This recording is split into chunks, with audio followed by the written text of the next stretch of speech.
భగవద్గీత అధ్యాయం 1 శ్లోకం 39 శ్లోకం కులక్షయే ప్రణశ్యంతి కులధర్మాః సనాతనాః ధర్మే నస్తే కులం కృత్స్నమధర్మో విభవత్యుత.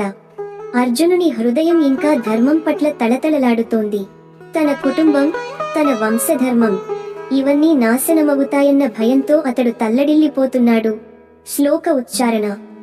కులక్షయే ప్రణశ్యంతి, ఒక కుటుంబం నశించినప్పుడు, కులధర్మాః సనాతనాః, ఆ కుటుంబానికి చెందిన శాశ్వత ధర్మాలు కూడా నశిస్తాయి.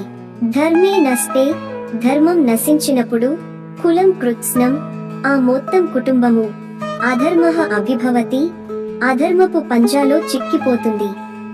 భావార్థం, కుటుంబం నశించినప్పుడు అదానికున్న సనాతన ధర్మాలు కూడా నశిస్తాయి. అలా ధర్మం నశించినప్పుడు ఆ మొత్తం వంశాన్ని అధర్మం కమ్మేస్తుంది. తాత్విక విశ్లేషణ. ఈ శ్లోకంలో అర్జునుడు మనకు ఓ గొప్ప జీవిత సత్యాన్ని గుర్తు చేస్తున్నాడు. ధర్మం లేనిదే కుటుంబం నిలబడదు, కుటుంబం లేనిదే సంస్కృతి కొనసాగదు. సంస్కృతి నశిస్తే మనిషిలో మానవత్వం తరిగిపోతుంది. అతడు కేవలం ఓ యోధుడే కాదు, తన వంశధర్మం గురించి ఆలోచించే తాత్వికుడు కూడా.